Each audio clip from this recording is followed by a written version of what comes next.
ayune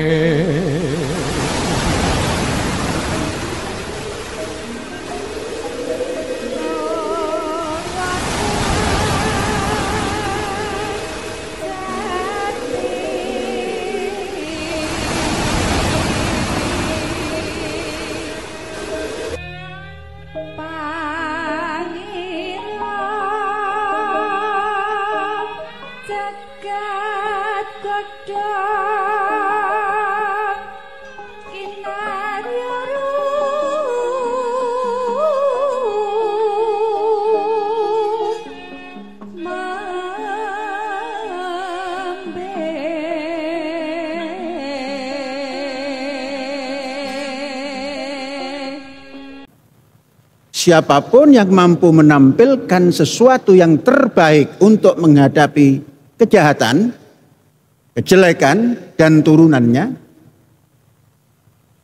kalau seperti itu, maka dalam perjalanannya nanti siapapun yang menampilkan kejahatan, siapapun yang menampilkan kejelekan, itu akan bisa menemukan sesuatu sehingga bisa merubah tampilannya yang jahat, perilakunya yang jahat, perbuatannya yang jahat menjadi berbalik.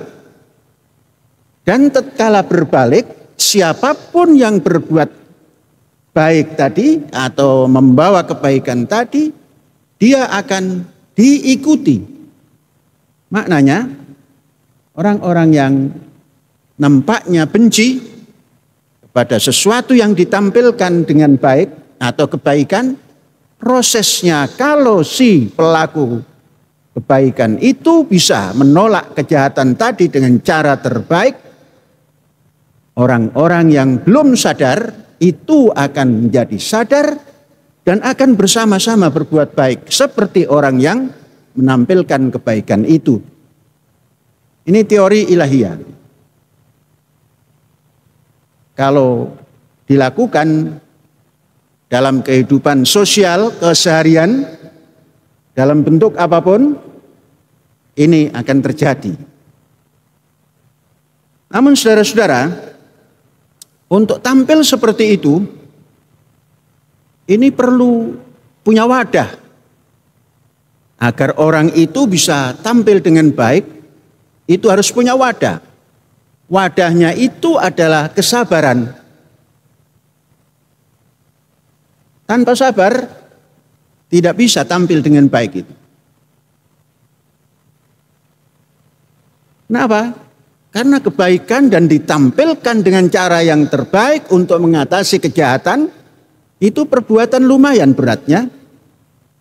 Maka hanya bisa dilakukan oleh orang yang mendapatkan kesabaran, memiliki kesabaran. Dan juga tidak akan bisa hanya sabar saja. Ada diberikan pada orang yang memiliki hadzun azim. Hadzun azim itu boleh diterjemahkan jiwa besar. Jadi sabar itu harus diikuti dengan jiwa besar. Kalau sabar tanpa diikuti jiwa besar, itu akan runtuh juga. Jadi sabar dibalut jiwa besar atau jiwa besar dibalut dengan sabar, itulah yang akan bisa melunakkan kejahatan, merubah kejahatan menjadi pengikut kebaikan. Kalau ingin punya kawan banyak, berbuatlah baik, dan untuk menolak kejahatan, tolaklah dengan cara yang terbaik. Pasti akan banyak yang mengikut. Sekalipun awalnya menentang. Kemudian saudara-saudara, saya mendapat laporan bahwa kepala daerah Indramayu bercerita tentang Az-Zaitun. Ada juga berbicara tentang hotel. Sesungguhnya Az-Zaitun tidak punya hotel. Hanya punya wisma tamu yang diperuntukkan untuk tamu Az-Zaitun, untuk wali santri tatkala berkunjung dan ingin menginap, dibuatkanlah wisma tamu. Dan karena itu perlu perawatan, maka setiap tamu yang menggunakan kamar itu memberikan sedekah 10 sak semen, yang ketika itu harganya 25.000. Maknanya memberikan sedekah 250.000 pada tahun 1999 dan diaktifkan tahun 2000. Sampai dengan 2023 ini tidak berubah itu sedekahnya. Ya 250.000 juga. Jadi kalau itu dijadikan perbincangan dengan disiarkan di televisi, maka beliau belum memahami.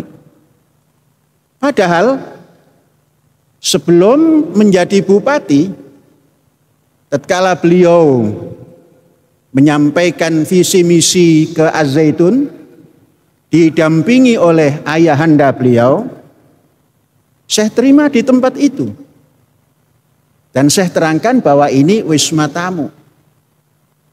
Karena dari sejak menjelang pilihan bupati sampai hari ini belum berkunjung dan mendapatkan informasi yang lain-lain, maka berbicaralah tentang hotel di kampus Az-Zaitun.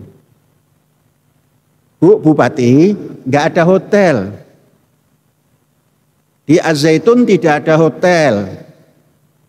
Wisma tamu untuk wali santri yang datang supaya tidak intervensi ke dalam asrama pelajar.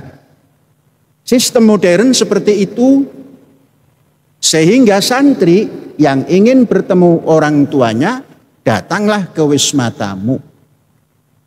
Itu sistem modern. Jadi bukan hotel, wisma tamu.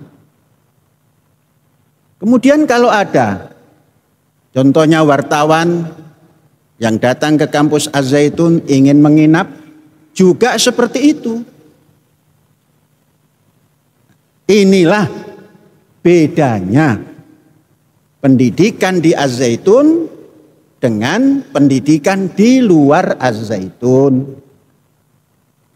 Bu Bupati, ini bukan hotel. Sudah. Bu Bupati juga bercerita tentang PBB.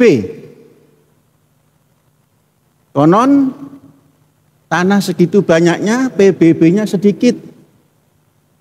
Mari saya bacakan PBB yang dibayarkan oleh Az-Zaitun melalui desa.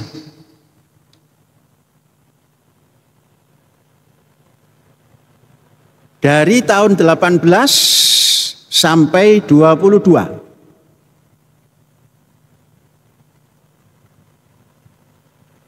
Nilai PBB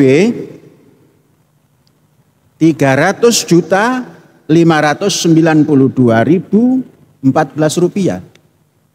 Dan ini bukan karangan Az-Zaitun. Ini adalah berdasar tagihan yang namanya SPPT barangkali. Berdasar SPPT itulah maka keluar nilai. Nilainya 359.014 rupiah. Dan yang anehnya masih ada tambahan.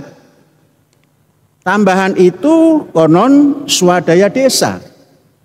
Padahal desa sudah mendapat anggaran dari negara. Tapi masih memungut swadaya numpang ke PBB. Pajak bumi dan bangunan. Jumlahnya juga tidak terlalu kecil. Hampir separuh daripada nilai PBB. Yakni 186.561.000 Itu pun diberikan kepada desa. Sambil kita tidak pernah bertanya untuk apa swadaya ini. Kami bayarkan. Dan sekalipun jalan menuju Az-Zaitun belum pernah diperbaiki. Sehingga terjadilah kalau mau masuk Az-Zaitun lewat pintu utara, laksana kita harus mengarungi Laut Cina Selatan. Gelombang besar. Jadi setiap tahun ada tambahan. Tahun 18 300 juta lebih. 300 juta 600 ribu lah kita bulatkan. Kemudian tahun selanjutnya 19 itu 302 juta setengah. Kemudian tahun 20 320 juta lebih. Kemudian 21 ada sedikit penurunan, tidak tahu karena tagihannya seperti itu. Kemudian 322 311 juta rupiah. Jadi pajak yang diberikan ke PBB dan swadaya itu dalam 5 tahun 2 miliar 600 juta 436.544 rupiah. Bukan jumlah yang kecil. Ini selama 5 tahun. Di luar kabupaten tentunya banyak. Keseluruhan pajak PBB dan swadaya desa yang ada di keseluruhan yang dimiliki oleh Ma'had Az-Zaitun itu selama 5 tahun 4 miliar 375 juta 83.065 rupiah. Jadi kalau ini masih dianggap kecil, ya mungkin Ibu Bupati belum memahami perpajakan.